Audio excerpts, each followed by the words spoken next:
I occasionally stumble across posts when I'm reading Reddit, and the posters often are claiming that they are injured because they might have obsessively learned to play a piece, and they probably couldn't handle the piece on their own, and they admit to using bad technique.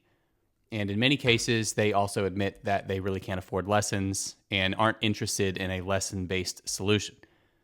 And it kind of got me thinking, because I have some experience with this personally and also in my lessons and, with people that I've witnessed, that if you end up in a situation where, because of overuse or whatever, some improper technique, you end up with your wrist hurting or your hand hurting, and it lingers, probably because you haven't solved the problem. You go to practice, you haven't really solved the problem, and you end up in a situation where this is kind of a chronic problem, So you go to a doctor and you pay the doctor, and the doctor will generally refer you to a specialist, and you'll pay the specialist. And then the specialist will order some tests, like MRIs of your hand or, other things, right? Diagnostic tests, and you're going to pay for those tests. And you might end up in a situation where physical therapy is the outcome, right? You'll get referred to a physical therapist who will have an initial assessment, right? Which is a little bit more expensive. And then there will be ongoing treatment, which is paid for usually by the hour or by the session. And this is assuming that you don't end up with the other outcome, which is like surgery, which hopefully you don't end up having to do. And obviously that's going to be expensive, right? So anyway, the point is, doesn't that sound expensive? That's a lot of, and that's before any healing has happened, especially like by the time you pay for your doctor, you pay for your specialist, you pay for your diagnostic tests, and then you pay for the initial physical therapy session. You haven't been treated yet. You just have people who now know about your condition and can begin to treat it, but we're many, many hundreds of dollars into the problem. And my point, I guess I'm trying to say, is this is very expensive. In fact, physical therapists generally are a lot more expensive than piano lessons if you consider it on an hourly basis. Now, I know there are some like super awesome piano teachers who have a great reputation and are elite teachers and they can charge a lot. But generally speaking, you're going to pay more for a physical therapy session than you are a piano lesson, even if you're with a good teacher, generally speaking. And by the way, I'm not giving medical advice. I'm just trying to educate. This is just informational based on my experience. But I think we can all agree that overuse is bad, like playing and grinding at something until there's fatigue and your arms get warm and then they start to get sore and you still play through that anyway and you're just obsessed because you really want the thing, but you keep doing it, right? That's bad. That's going to cost you. Finger isolation is bad, where you don't have any mobility, so you just are doing this, when you're playing. You just, every time you play, all your fingers lift up. I see this a lot, especially with older pianists. This is bad. This is not using your anatomy in the way that it's designed. This is using a tiny little part and it's shifting all of the burden to one part, and you're going to still end up with overuse problems and tendonitis or something, right? And another contributing factor to this sort of thing is when you play with locked joints. So one of the reasons that people isolate their fingers like this is because this doesn't move. And this is like one of the first things I teach someone is to play with this.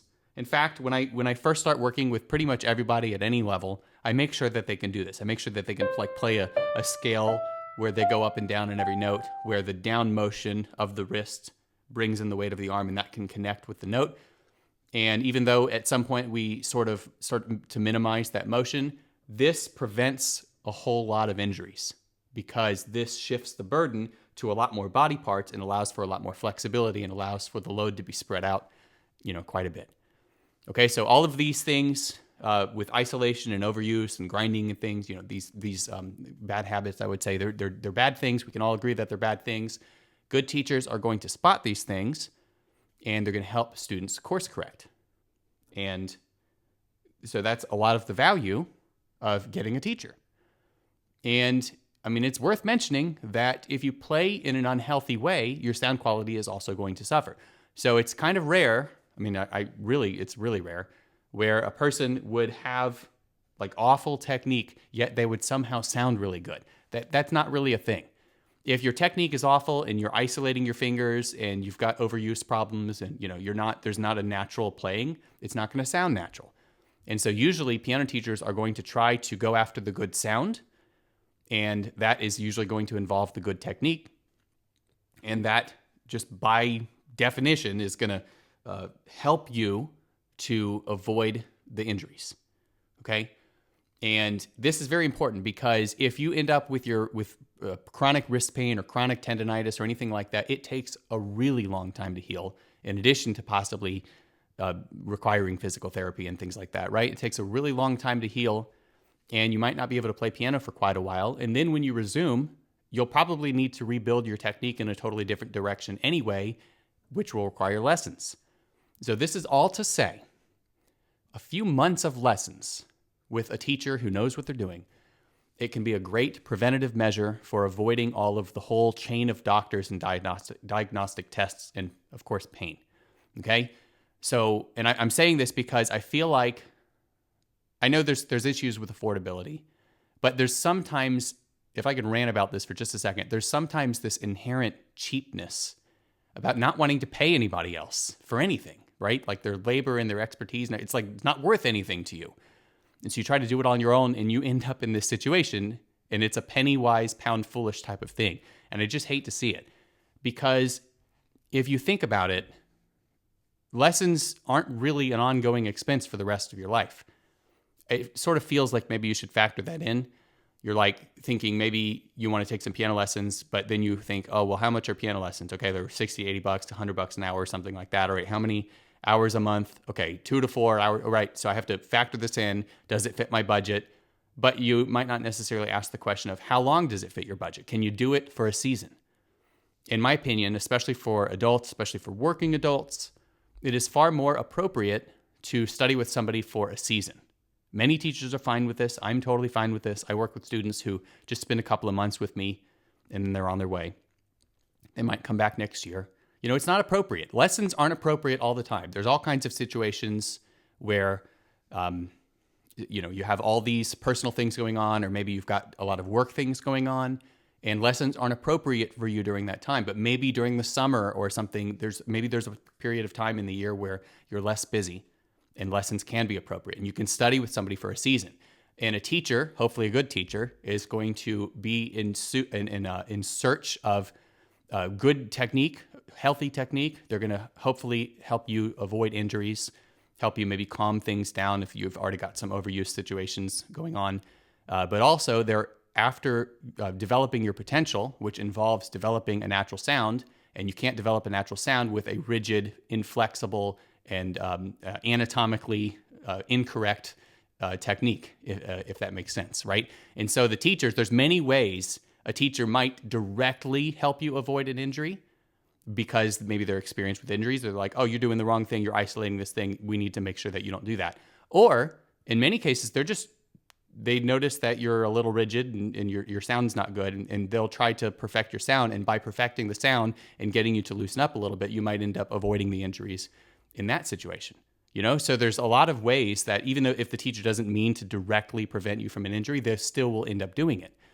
And so if you end up spending a few months with a teacher who knows what they're doing and goes through this process with you and watches you, and you get somebody basically who knows what they're doing to watch you play and give you this crucial information, it's very much money well spent, and it's way less expensive than all of the things that I mentioned earlier. And of course, if you don't want to commit to lessons, I'm sure there are plenty of teachers out there who can even evaluate you asynchronously. I have a program where you can upload materials.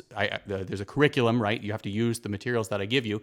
But if you upload videos of you playing these materials, I basically do exactly what I'm talking about. I'll assess for this exact scenario. I'm looking for injury prevention, but also I'm looking to help people realize their potential musically. And that's actually not very expensive at all. It's less than a lesson a month. So that's something that you can consider too. If you're worried about your technique, or maybe you don't want to consider the actual expensive lessons even for a couple of months, but you're willing to do this for a couple of months, it's much less expensive, but it still gets a teacher, because I'm a teacher, right?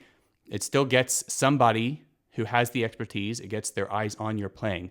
And that's ridiculously important. At some point in your life, you need to do that. Try not to wear the being self-taught as a badge of honor to your own detriment in the end.